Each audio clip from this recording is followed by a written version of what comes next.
Hello, and welcome to a new episode of Applied FuSa, a podcast for FuSa pragmatists. The DIA, or Development Interface Agreement, is often used as a document whose sole purpose is to allocate responsibility for FuSa work products between customer and supplier. Who is supposed to develop what, and in what form, if any, should the results be exchanged? That's it. That's it? Does that really meet the requirements of ISO 26262? Or do those requirements perhaps go beyond that? Let's take a closer look. DIA stands for Development Interface Agreement and resembles a contractual document between business partners. Surprisingly often, the DIA consists merely of a simple table listing all the work products of ISO 26262. Various columns add information to each work product, primarily aiming to define responsibilities and supply chains. This approach has become established since the release of the first version of ISO 26262, but in some aspects it does not comply with the standards requirements for a DIA. So let's forget everything we've seen or used as a DIA so far and go back to the beginning, to the requirements. The requirements for the DIA can be found in Part 8, Chapter 5.4.3 of ISO 26262. The chapter is titled Initiation and Planning of Distributed Development, which already indicates the core topic. Safety-relevant systems can be a joint project, and in such cases, it is particularly important to define the interfaces very precisely. Interface issues can ultimately lead not only to very high unforeseen costs, but in the worst case, can turn the product into a serious risk for road users. The first sentence in the ISO states, "The customer and the supplier shall specify a DIA including the following." End of quote. This sentence seems to limit the DIA to a document between exactly two parties, namely, a customer and their supplier. However, it can be beneficial to establish a DIA that defines the division of work not only between a customer and multiple suppliers, but also among the suppliers themselves. It is not always necessary to create a separate DIA for each pair of partners. What ultimately matters is that the interfaces between all parties involved are clearly defined so that no unnecessary risk to product safety arises. This sentence is followed by a total of 11 requirements regarding the content of the DIA. Requirement 1. The appointment of the customers and the suppliers' safety managers. End of quote. The safety managers are to be named explicitly. Requirement 2. The joint tailoring of the safety activities in accordance with ISO 26262, Part 2, Clause 6.4.5. End of quote. What does tailoring of the safety activities mean? Well, not all activities or work products defined in ISO 26262 are always required. A simple and clear example is when a project involves developing only a software application. In such a case, Part 5, hardware, usually does not apply. Therefore, all requirements can be tailored. However, tailoring can also mean that an activity is not carried out exactly as specified by the ISO. This constitutes a deviation from the standard, which can affect compliance. Compliance issues can be avoided, however, if the referenced requirements are still fulfilled. Under the reference Part 2, Clause 6.4.5, you'll find all the requirements for the tailoring of safety activities. Tailoring is a key topic in functional safety because the ISO, through its requirements on tailoring, ultimately allows a great deal of flexibility in how safety activities are executed. Put simply, anything is allowed as long as it can be justified that the safety of the product is not compromised. For more on this topic, we recommend listening to the dedicated podcast episode. Now, the requirement also refers to joint tailoring. The word joint emphasizes the need for a coordinated agreement on the planned tailoring. This is important for two reasons. First, tailoring one's own activities may affect how a business partner is able to work with the outcome. If that happens, the interface would not be clearly defined, and in the worst case, the work product may be completely unusable. Second, as mentioned, tailoring must be well justified. It's entirely possible that the partner may not agree with the reasoning. It's best to clarify this right at the beginning of the project, which is typically when the DIA is created. Requirement 3. The activities of the safety lifecycle to be performed by the customer and the activities of the safety lifecycle to be performed by the supplier. End of quote. The term activities of the safety lifecycle refers to all tasks necessary to develop the work products defined in ISO 26262. These activities do not necessarily have to be described in detail or even mentioned by the ISO itself. The DIA should provide a transparent explanation of how a work product is actually developed. This applies to all parties that sign the DIA, not just the supplier. It is important to note that what is expected here is not merely a list of work products assigned to the customer or the supplier.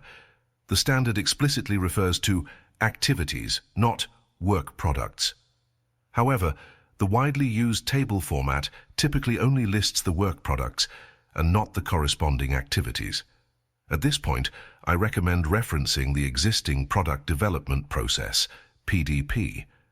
The PDP of an organization should already describe, in sufficient detail, the activities involved in the development of all work products. Therefore, copying this content into the DIA is not practical. However, the reference must include the specific version of the PDP. This ensures that, if the PDP is updated after the DIA has been released, the reference still clearly points to the version that was valid at the time the DIA was issued. Requirement 4. The information and the work products to be shared, including distribution and reviews. End of quote. This refers to the list of work products typically included in the well-established table format.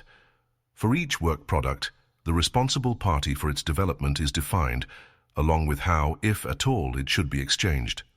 Common categories include delivery of the original file, delivery of a summary, presentation or online review, or no exchange.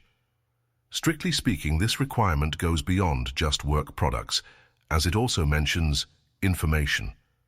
This means that any type of information to be exchanged should be described in the DIA as well. This makes perfect sense and can significantly help to avoid unnecessary discussions later in the course of the project. Requirement 5. The responsibility assigned to each party for each activity. End of quote. Note 1 helps clarify this requirement. It means that for each safety activity, the specific type of responsibility for all involved parties must be defined. The note provides example categories such as responsible, accountable, support, inform, and consult. However, other categories are also permitted, depending on what is needed and mutually agreed upon.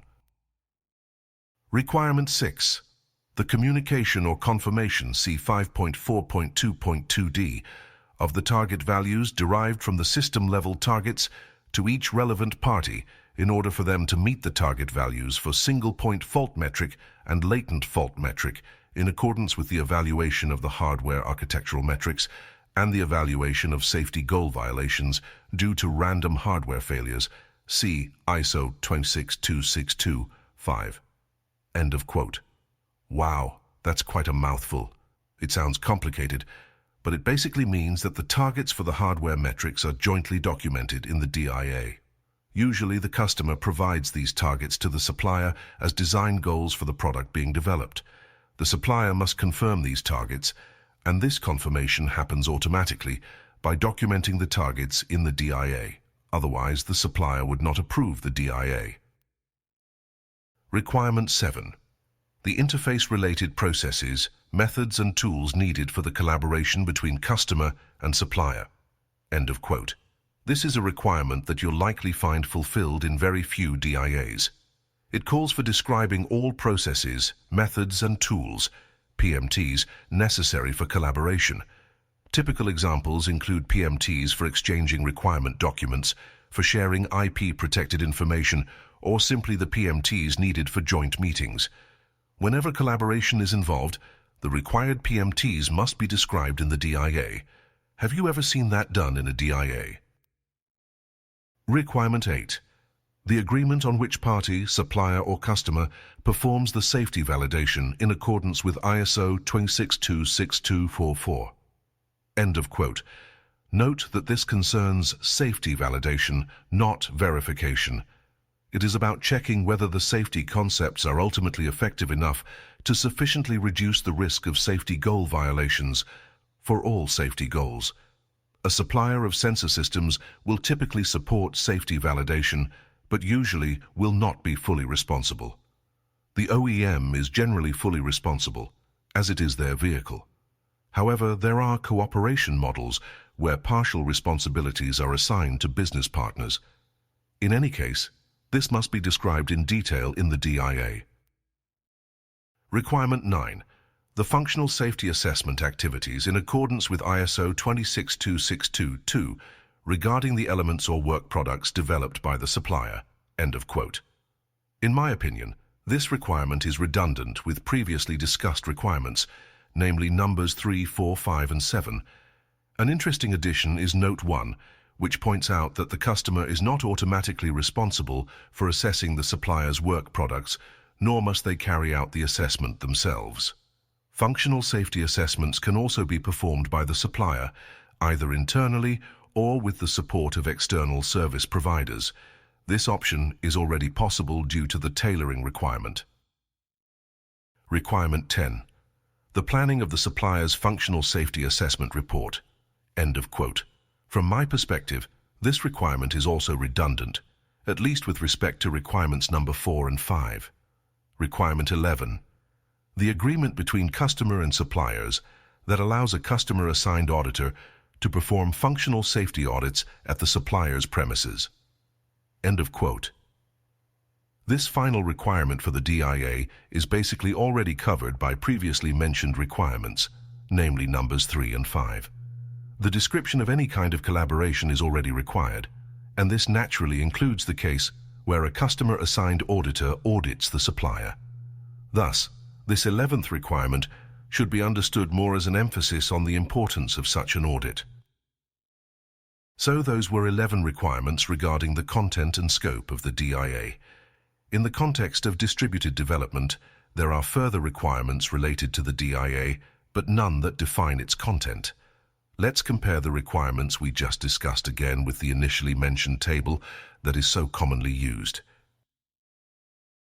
The table contains all work products from ISO 26262. For each work product, it indicates who is responsible and in what form it should be exchanged, if at all. Occasionally, there are additional columns with, for example, document numbers or status. Accordingly, some of the requirements are met, namely requirements 2, 8, 9, 10, and 11. The first requirement is usually also fulfilled, as there should be a cover page containing key project data, including the functional safety managers. However, all other requirements are either not met or only partially met. Let's go through them one by one. Requirement 3. All safety-relevant activities must be described. As mentioned earlier, the easiest way to do this is by referencing the respective product development process, PDP. While the table implies activities, since without them the work products couldn't be developed, it lacks concrete details about what these activities actually entail. Requirement 4. The DIA must list not only the work products to be exchanged, but also all types of information. A list that contains only the work products does not fulfill this requirement either. Requirement 5. This calls for the responsibilities assigned to activities, not just the work products as listed in the table. This matters because developing work products often involves multiple activities with different responsible parties. Full transparency means the DIA must specify the responsible party for each individual activity. Requirement 6. The table usually only defines responsibility for the FMEDA. However, Requirement 6, specifically Clause 5.4.3.1f, requires that the target values themselves also be documented in the DIA. Requirement 7. Processes, methods, and tools needed for collaboration are not described at all in the commonly used table. Therefore, this requirement is not even partially fulfilled. It is completely unmet. Summary. We have explained in detail the 11 requirements defined by ISO 26262 for the contents of the DIA. We have shown that the widely used table, which only includes work products along with information on responsibility, exchange modalities, and sometimes status or references, is not a fully valid DIA, as some ISO requirements are either not met at all or only partially fulfilled. The DIA is one of the most important interface documents, also from a legal perspective. It should be initiated already during the offer phase and finalized at the latest by the project kickoff. From my experience, many problems related to the development and delivery of work products stem from insufficient or completely missing alignment in this regard. This often leads to unspoken or at least undocumented expectations, whose failure to be met can cause critical delays and associated costs. Please try to avoid this. Pay close attention to the DIA requirements as we have laid them out in detail for you in this podcast. It takes some time and effort up front, but you can avoid many escalations this way. In the end, all parties will be grateful. Applied FuSa, a podcast for functional safety pragmatists. Get your new piece of FuSa every other week.